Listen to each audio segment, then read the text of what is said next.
जय श्री कृष्णा, राधे राधे। जय हो श्री जगन्नाथ भगवान की जय।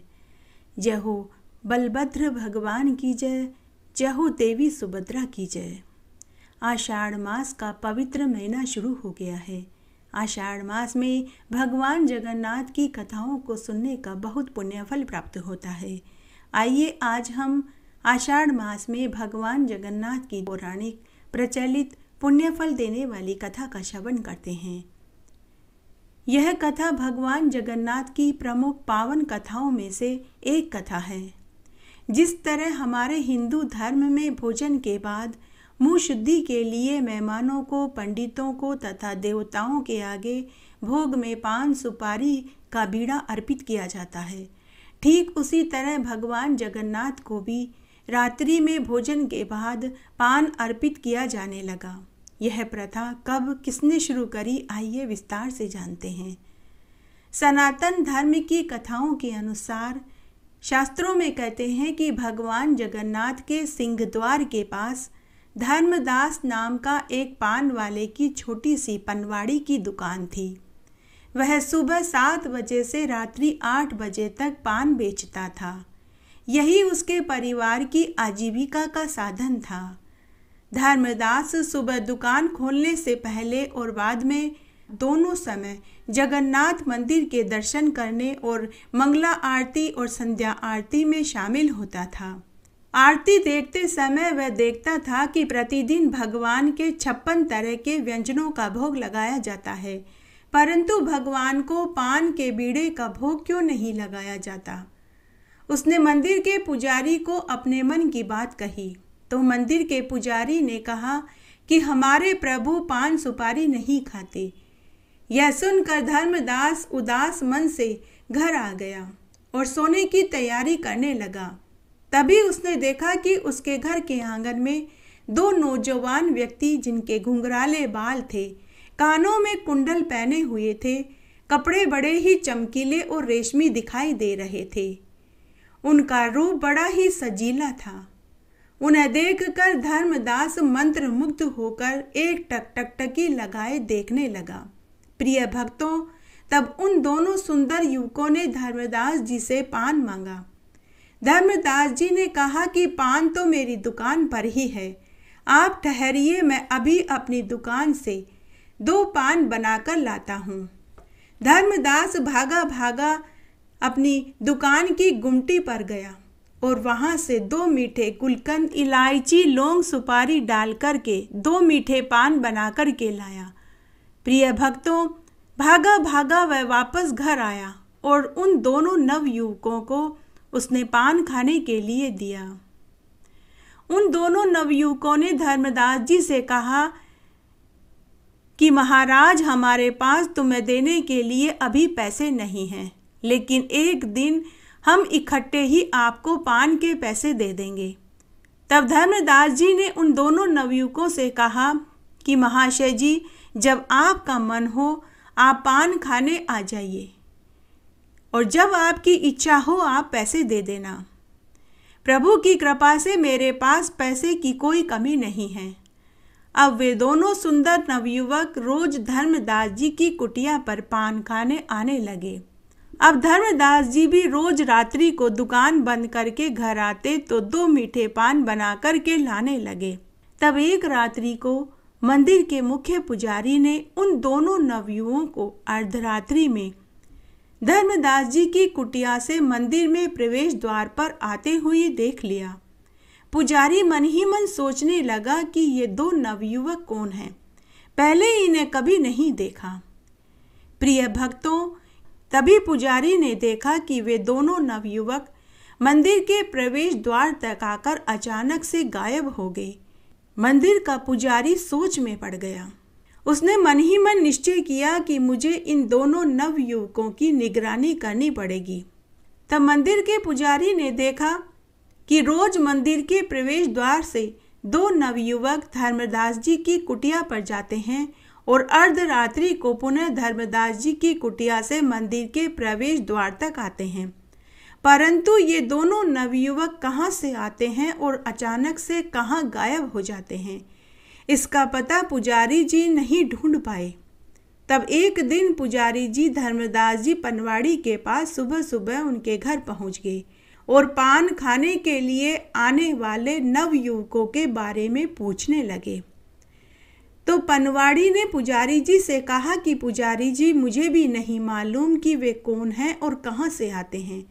मैं तो उनके सलोने मनमोहक रूप व मीठी बातों में इतना खो जाता हूँ कि मैंने तो कभी उनका नाम, गांव का पता भी नहीं पूछा और न ही मैंने उनसे कभी पैसे मांगे। पुजारी ने कहा कि धर्मदास जी, तुम बड़े ही अजीब हो। बिना दाम के इतने दिन से तुम उन्हें पान खिला रहे हो। तुम्हें तो बड़ा भारी नुकसान उठाना पड़ता होगा। तब धर्मदास जी ने पुजारी से कहा कि पुजारी जी, उन दोनों नवयुवकों ने मुझसे कहा कि हम इकट्ठे ही एक दिन पान के पैसे दे देंगे, इसीलिए मैंने उनसे पैसे नहीं मांगे। लेकिन पुजारी जी, आज मैं आपको एक सत्य बात कहता हूँ कि जब से वे दोनों नवयुवक मेरे यहाँ पान खाने आने लगे हैं, तब से मेरी पनवाड़ी की दुकान बहुत अच्छी आमदनी से हो रही है। रोज मेरा गल्ला रुपयों से भर जाता है। वे दोनों नवयुवक मेरे लिए बड़े ही शुभ हैं। उनके शुभ कदम जब से मेरे घर पर पड़े हैं, तब से घर में शुभ ही शुभ हो रहा है। तब पुजारी ने कहा कि देखो धर्मदास जी, मैं इन सब बातों को नहीं मानता। अब तुम्हें मैं एक आदेश देता हूँ, तुम्हें मेरे आदेश का पालन करना होगा, नहीं तो मैं इसकी शिकायत राजा से कर दूंगा। आज रात्रि में जब वे पान खाने दोनों नवयुवक आए, तो तुम उनसे पान के दाम मांगना। अगर वे पान के दाम न दें, तो तुम उनका पीताम्बर और सोने के कुंडल गिरवी रखवा लेना, और जब तक वे पान के पैसे न दें, तब तक तुम पीताम्बर और कुंडल उन्हें वापस मत लौटाना। ऐसा आदेश देकर पुजारी जी चले गए। धर्मदास जी का मन पुजारी की कही बातों को मानने का नहीं हो रहा था, लेकिन वे एक बहुत बड़े मंदिर के मुख्य पुजारी थे। उनकी दुकान मंदिर के ठीक सामने थी। धर्मदास जी ने सोचा कि अगर पुजारी की बात नहीं मानूंगा तो कल को वो मेरी दुकान वहां से हटवा देंगे और राजा से भी मेरी शिकायत कर देंगे और मुझे दंड का भागी होना पड़ेगा। अगर ऐसा हुआ तो फिर मेरे परिवार का गुजारा कैसे होगा। तब उसी रात्रि को वे दोनों नवयुवक धर्मदास जी के पास पान खाने पहुंच गए। धर्मदास जी ने उन्हें पान खाने को दिया। जैसे ही वे पान खाकर जाने लगे, तो धर्मदास जी ने उनसे कहा कि देखो भाइयों, तुम दोनों ने इतने दिनों तक मेरा पान खाया, आज तो आपको मेरे पान के पैसे देने पड़ेंगे। तब वे दोनों नवयुवक बोले कि महाशय, हमारे पास अभी पैसे नहीं हैं, हम आपको पान के पैसे कल दे देंगे। लेकिन धर्मदास जी ने कहा कि नहीं, आज तो मैं आपको पैसे दिए बिना वापस जाने नहीं दूंगा। दोनों नवयुवक बोले कि देखो, हमें जाना तो पड़ेगा, हमें बहुत जरूरी काम है। देखो महाशय जी, हम तुम्हें तुम्हारे पान के 10 गुना पैसे कल दे देंगे, लेकिन अभी हम नहीं दे सकते। तो धर्मदास जी ने कहा कि ठीक है, अगर आप सच कह रहे हैं तो आप दोनों अपनी अपनी पीताम्बरी और कान के सोने के कुंडल मेरे पास गिरवी रखवा दीजिए। जब आप दोनों कल धन लेकर आएंगे तो आपको मैं ये आपका गिरवी सामान लौटा दूंगा। तब दोनों नवयुवकों ने अपनी अपनी पीताम्बरी व कानों के सोने के कुंडल खोलकर धर्मदास जी को दे दिए और वे दोनों वहां से चले गए। उधर अगले दिन पुजारी जी ने मंदिर के पट खोले तो पुजारी जी को यह देखकर महान आश्चर्य हुआ कि भगवान जगन्नाथ और बलभद्र जी की पीताम्बरी व कानों के सोने के कुंडल गायब थे। यह देखकर पुजारी जी अचंभे में पड़ गए। पुजारी जी ने मन ही मन सोचा कि मैंने भगवान को रात्रि में पीताम्बरी उड़ाई थी तथा कानों में सोने के मोटे मोटे कुंडल भी पहनाए थे। लगता है ये दोनों ही सामान चोरी हो गए हैं। यह खबर पूरी नगरी में आग की तरह फैल गई कि भगवान की पीताम्बरी व सोने के कुंडल किसी ने चुरा लिए हैं। जब यह खबर नगर के राजा रुद्रदेव प्रताप के पास पहुंची तो राजा ने मंदिर के सेवकों को दंड देने के लिए महल में बुलवाया कि उन्हीं की लापरवाही से यह चोरी हुई है। अब भक्तों देखिए कि प्रभु अपने सेवकों को दंड कैसे देने देते। तब उसी रात्रि को भगवान जगन्नाथ जी के मंदिर के पुजारी के स्वप्न में भगवान जगन्नाथ ने दर्शन देकर पूरी सच्चाई बता दी। सुबह मुख्य पुजारी उठे तो उन्हें रात्रि के स्वप्न वाली बात याद आई। वे उसी समय नगर के राजा के महल में गए और उन्होंने स्वप्न वाली बात राजा को बता दी। तो राजा ने पुजारी से कहा कि देखिए पुजारी जी, आज से भगवान को भोग के साथ पान खिलाने की प्रथा शुरू की जाए। अब से रोज रात्रि के भोजन के बाद भगवान जगन्नाथ जी को पान का भोग जरूर लगाइएगा। उस दिन राजा धर्मदास पनवाड़ी की कुटिया पर उनसे मिलने पहुंचे तथा धर्मदास जी के चरणों में शीश नवाकर कहा कि हे धर्मदास जी, आप बड़े ही धन्य पुरुष हैं जिन्हें भगवान ने दर्शन दिए।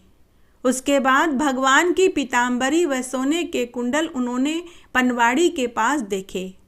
उस समय धर्मदास राजा की बात सुनकर भाव विभोर होकर रोने लगे। उसने राजा से कहा कि महाराज, मुझे साक्षात भगवान ने दर्शन दिए, मेरे पान को उन्होंने स्वीकार किया। तब राजा ने धर्मदास की भक्ति और भाव की खूब प्रशंसा करी। उसके बाद राजा धर्मदास को रथ में बैठाकर मंदिर में लेकर आए। धर्मदास जी ने खुद अपने हाथों से भगवान को पीतांबरी पहनाई और कानों में सोने के कुंडल पहनाए। उस समय सभी लोग धर्मदास जी की प्रेम और भक्ति से बहुत प्रभावित हुए। सभी ने धर्मदास जी की जय जयकार करी। लोग बाग कहने लगे कि हे धर्मदास, तुमने कितने अच्छे कर्म किए होंगे कि तुम्हें साक्षात भगवान ने दर्शन दिए, साथ ही तुम्हारे हाथों से पान भी खाया। कहा जाता है कि उस दिन के बाद से भगवान जगन्नाथ जी को रात्रि के भोजन के बाद मुँह शुद्धि के लिए पान खिलाने की प्रथा शुरू हुई। भगवान के चमत्कारों और लीलाओं का जितना वर्णन किया जाए उतना ही कम है। फिर भगवान तो अपने भक्त के एक निवाले को खाकर ही तृप्त हो जाते हैं। शास्त्रों में कहा गया है कि अगर भक्त श्रद्धा भाव से भगवान को याद करता है तो भगवान उसकी अवश्य सुनते हैं। अब हम भगवान के श्री चरणों का ध्यान करके पावन कथा को सुनते हैं। श्री कृष्ण की एक भक्त थी जिसका नाम कर्माबाई था। राजस्थान के नागौर जिले में जीवन राम डूंडी नाम के एक जाट किसान के घर एक बेटी का जन्म हुआ। किसान की खुशी का ठिकाना नहीं रहा जब उसे पता चला कि उसे एक बेटी का जन्म हुआ है।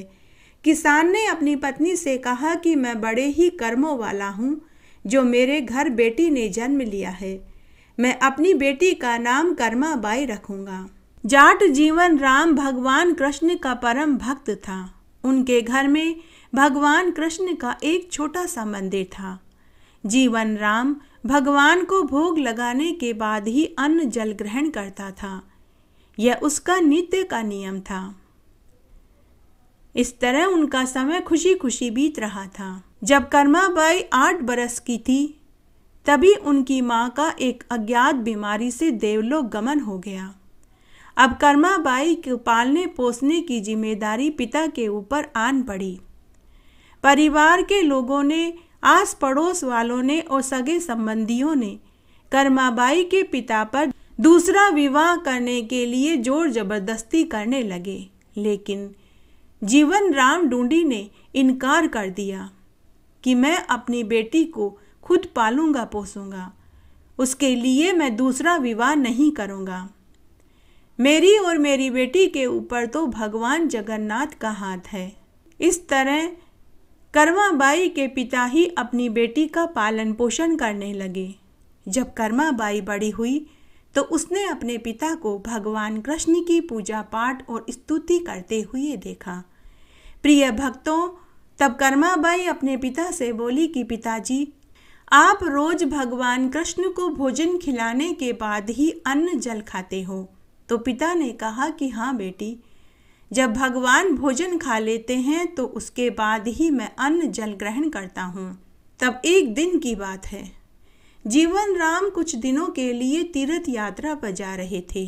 तो उन्होंने अपनी बेटी से कहा कि बेटी, मेरे पीछे से भगवान कृष्ण की पूजा पाठ पूरे विधि विधान से तुम्हें ही करनी होगी और रोज सुबह शाम भोजन बनाकर भगवान कृष्ण को भोग लगाने के बाद ही तुम अन्न जल ग्रहण करना। उसके बाद पिता ने अपनी बेटी को भगवान के पूजन की और भोग लगाने की पूरी विधि समझा दी। तब कर्माबाई अपने पिता से बोली कि पिताजी, आप निश्चिंत होकर तीर्थ यात्रा पर जाइए। मैं पूरे विधि विधान से ही भगवान की पूजा करूंगी और उन्हें भोग लगा करके भोग खिलाऊंगी। उसके बाद ही मैं अन्न जल ग्रहण करूंगी। तब उसके पिता अपनी बेटी को समझा बुझाकर घर की जिम्मेदारी सौंप कर तीर्थ यात्रा पर चले गए। तब दूसरे दिन कर्माबाई उठी, नहाई धोई और भगवान की पूजा करी। देसी घी और गुड़ डालकर के बाजरे की खिचड़ी बनाई और एक कटोरे में खिचड़ी व एक लोटे में शीतल जल भरकर भगवान के मंदिर में रख दिया और बोली कि हे प्रभु, आप खिचड़ी खाकर पानी पी लेना, तब तक मैं गाय भैंसों का और घर का कामकाज करके आती हूँ। थोड़ी देर के बाद जब कर्माबाई घर का और गाय भैंसों का कामकाज करके मंदिर में देखने आई तो कटोरे में खिचड़ी जस की तस रखी हुई थी। कर्माबाई ने सोचा कि शायद भगवान को गुड़ और घी मैंने कम डाला है, इसीलिए उन्होंने खिचड़ी नहीं खाई। तब कर्माबाई ने घी और गुड़ खिचड़ी में और डाल दिया और फिर वह भगवान से बोली कि देखिए प्रभु, मैंने घी और गुड़ और खिचड़ी में डाल दिया है, अब आप खिचड़ी खा लीजिए। तब तक मैं गाय भैंस का दूध दही गांव के हाट में बेच कर के आती हूँ। थोड़ी देर बाद कर्माबाई दूध दही बेचकर आ गई। आते ही उसने घर के मंदिर में देखा तो खिचड़ी अभी भी वैसे की वैसे रखी हुई थी। तब कर्माबाई ने सोचा कि शायद मेरी पूजा पाठ में कोई कमी रह गई होगी, इसीलिए प्रभु ने खिचड़ी नहीं खाई। शायद मैंने मंदिर का पर्दा नहीं लगाया, इसीलिए प्रभु ने खिचड़ी नहीं खाई। तो उसने पर्दा लगा दिया और बहुत देर तक आंखें बंद करके प्रभु की स्तुति करने लगी। फिर उसने पर्दा हटाकर देखा तो खिचड़ी अभी भी ज्यों की त्यों रखी हुई थी। उसने हाथ जोड़कर प्रभु से कहा कि हे प्रभु, मेरे पिताजी ने मुझे ये जिम्मेदारी सौंपी है कि प्रभु को भोग लगाने के बाद ही भोजन करूं। जब तक आप भोजन नहीं खाएंगे मैं भी नहीं खाऊंगी। फिर मेरे पिताजी तो तीर्थ यात्रा पर गए हैं, कुछ दिनों के बाद ही घर लौटेंगे। तब तक आपको मेरे हाथ का बना ही भोजन खाना पड़ेगा। मुझे तो केवल खिचड़ी ही बनानी आती है, क्योंकि यह जल्दी से बन जाती है। इसलिए हे प्रभु, आप खिचड़ी खा लीजिए। जब तक आप खिचड़ी नहीं खाएंगे मैं भी अन्न जल ग्रहण नहीं करूँगी। और वह वहीं बैठ गई। सुबह से दोपहर हो गई। बैकुंठ में बैठे भगवान कृष्ण मंद मंद मुस्कुराने लगे और मन ही मन सोचने लगे कि यह कर्माबाई तो बड़ी ही भोली और दयालु है, मेरी वजह से यह भी भूखी प्यासी बैठी है। तभी आकाशवाणी हुई। भगवान ने कहा कि बेटी कर्मा, तूने मेरे भोग के साथ तुलसी का पत्ता नहीं रखा, इसीलिए मैंने भोग स्वीकार नहीं किया। अगर तू खिचड़ी में तुलसी का पत्ता डाल देगी तो मैं खिचड़ी खा लूँगा। तभी कर्माबाई बोली कि हे प्रभु, बस इतनी सी बात, अगर यह बात आप मुझे पहले ही बता देते तो मैं खिचड़ी में तुलसी का पत्ता भी डाल देती और आप गरम गरम खिचड़ी खाकर उसका आनंद भी ले लेते और मुझे भी भूखा नहीं रहना पड़ता। तब कर्माबाई ने आंगन के तुलसी के पौधे में से तुलसी का पत्ता तोड़ कर लाई और खिचड़ी में डाल दिया और पुनः पर्दा लगा दिया। थोड़ी देर बाद कर्माबाई ने पर्दा हटाकर के देखा तो खिचड़ी का कटोरा पूरा खाली था, पानी का लोटा भी खाली था। उसके बाद कर्माबाई ने खुद भी खिचड़ी खाई। अब रोज कर्माबाई खिचड़ी में तुलसी का पत्ता डालने लगी। एक रात्रि को कर्माबाई ने सोचा कि भगवान को सुबह जल्दी भूख लगती होगी, कल से मैं घर का कामकाज और स्नान आदि बाद में किया करूँगी। पहले उठते ही चूल्हा जला करके भगवान के भोग के लिए खिचड़ी बना दिया करूँगी। अब कर्माबाई सुबह जल्दी उठकर बिना नहाए धोए ही चूल्हा जलाकर भगवान के भोग की खिचड़ी बनाने लगी और खिचड़ी को थाली में डालकर तुलसी का पत्ता रखकर एक लोटे जल भर कर भगवान के मंदिर में रख देती और पर्दा लगा देती। उसके बाद ही वह घर का अन्य कामकाज करती। थोड़ी देर बाद आकर वह मंदिर का पर्दा हटाकर देखती तो खिचड़ी की थाली पूरी खाली मिलती। अब तो भगवान कृष्ण को कर्माबाई के हाथ की खिचड़ी बहुत पसंद आने लगी। वे कर्माबाई की खिचड़ी खाकर हष्टपुष्ट और तंदुरुस्त हो गए। समय बीतने लगा। एक दिन उसके पिता तीर्थ यात्रा से लौट आए। आते ही उन्होंने अपनी बेटी से पूछा कि बेटी, तूने पीछे से मेरे भगवान का ध्यान रखा था या नहीं? समय पर भोजन तो खिलाया था? तो कर्माबाई अपने पिता से बोली कि पिताजी, आप जिस दिन तीर्थ यात्रा पर गए थे उस दिन भगवान ने खिचड़ी खाने में बहुत नखरे किए। उस दिन शाम को जाकर उन्होंने खिचड़ी खाई, लेकिन अब तो रोज़ सुबह मैं बिना नहाए धोए ही भगवान के भोग के लिए खिचड़ी बना देती हूँ। भगवान मेरी बनाई हुई खिचड़ी को पूरा चट कर जाते हैं। जब भगवान खिचड़ी खा लेते हैं उसके बाद ही मैं घर के अन्य कामकाज करती हूँ। यह सुनकर कर्माबाई के पिता बोले कि बेटी तू धन्य है। फिर उसके बाद कर्माबाई के पिता ने हाथ जोड़कर भगवान से कहा कि हे प्रभु, आपकी लीला बड़ी ही अपरंपार है। मैं तीर्थ यात्रा में आपको मंदिर मंदिर ढूंढ रहा था, लेकिन आपने तो मेरे घर को ही धाम बना दिया। हे प्रभु, आपकी लीलाओं को कौन समझ पाया है?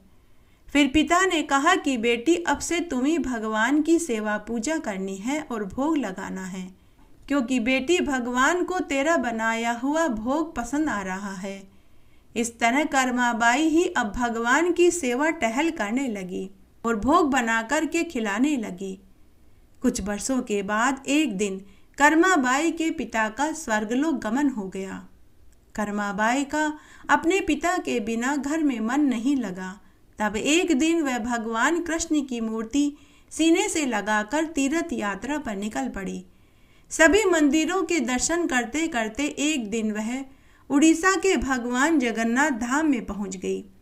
वह जगन्नाथ धाम में भगवान कृष्ण, बलभद्र, देवी सुभद्रा जी के दर्शन करने गई। तब वहीं उसने निश्चय किया कि अब मैं अपने जीवन के अंतिम दिनों में यहीं उड़ीसा में रहूंगी। अब कर्माबाई वहीं झोपड़ी बनाकर रहने लगी और अपने साथ लाए भगवान कृष्ण की मूर्ति को झोपड़ी में एक पाटे पर बैठा दिया। अब रोज सुबह जल्दी उठकर बिना नहाए धोए ही खिचड़ी बना करके भगवान को भोग लगाने लगी और भगवान भी स्वाद लेकर बड़े चाव से उसकी खिचड़ी खाने लगे। एक दिन कर्माबाई की झोपड़ी पर एक 8 साल का बालक आया। उसने कहा कि माँ, बहुत भूख लगी है, क्या खाने को कुछ मिलेगा? तो कर्माबाई बोली कि हाँ हाँ बेटा, मैंने भगवान कृष्ण के भोग के लिए खिचड़ी बनाई है, उन्हें मैंने भोग लगा दिया है, आओ तुम भी खिचड़ी खा लो। वह बालक कोई और नहीं बल्कि स्वयं भगवान जगन्नाथ ही थे। वे कर्माबाई की खिचड़ी खाने के लिए बालक रूप धारण करके उसकी झोपड़ी पर आए थे। खिचड़ी खाकर बालक बोला कि माँ, तुम्हारे हाथ की खिचड़ी तो बहुत ही स्वादिष्ट है, क्या मैं रोज यहाँ खिचड़ी खाने आ सकता हूँ? तो कर्माबाई बोली कि हाँ हाँ बेटा, तुम रोज खिचड़ी खाने आ सकते हो। अब भगवान जगन्नाथ बालक का रूप धारण करके कर्माबाई के हाथ की खिचड़ी खाने जाने लगे। तब एक दिन एक साधु ने देख लिया कि कर्माबाई बिना नहाए धोए ही भगवान को खिचड़ी बनाकर के भोग लगाती है।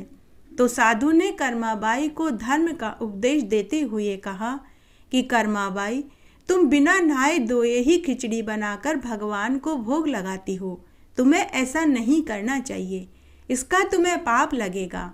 पहले स्नान आदि से निवृत्त होने के बाद भगवान के लिए खिचड़ी बनाया करो, उसके बाद भगवान की पूजा पाठ करके खिचड़ी का भोग लगाया करो। तब साधु ने कर्माबाई को भगवान के पूजन की और भोग की पूरी विधि बताई। तब कर्माबाई ने साधु से कहा कि हे साधु महाराज, अब आगे से मैं ऐसा ही करूंगी।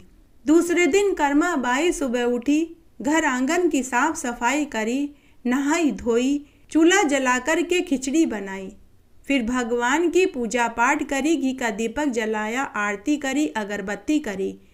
उसके बाद उसने भगवान कृष्ण को भोग लगाया। लेकिन वह 8 साल का बालक तो अपने समय पर ही खिचड़ी खाने आ चुका था। उसे बहुत तेज भूख लग रही थी। उसने बार बार कहा कि माँ, बहुत भूख लगी है, जल्दी से खिचड़ी खिला दो। तो कर्माबाई बोली कि बेटा, मुझे बहुत दुख हो रहा है कि तुझे खिचड़ी देने में मुझे देर हो रही है, लेकिन मैं पहले भगवान की पूजा कर लूं, भगवान कृष्ण को खिचड़ी का भोग लगा दूं, उसके बाद ही मैं तुझे खिचड़ी दूंगी। कर्माबाई मन ही मन सोचने लगी कि आज मेरे प्रभु भूखे हैं और उधर यह बालक भी भूख से बिलबिला रहा है। बालक बार बार कर्माबाई को माँ खिचड़ी दे दो, माँ खिचड़ी दे दो कह कर पुकार रहा था। बालक बार बार खिचड़ी मांग रहा था। कर्माबाई ने कहा कि बेटा, अभी थोड़ी देर और ठहरो, बस तुम्हें भी अभी खिचड़ी खिला ही दूंगी। उसके बाद कर्माबाई ने पूजा करी, भगवान कृष्ण को खिचड़ी का भोग लगाया। उसके बाद एक कटोरे में खिचड़ी भरकर बालक रूपी जगन्नाथ भगवान को खाने के लिए दिया। बालक रूपी जगन्नाथ भगवान को बहुत तेज भूख लगी थी, तो उन्होंने जल्दी जल्दी खिचड़ी खाई और बिना हाथ मुंह धोए ही मंदिर में पहुंच गए।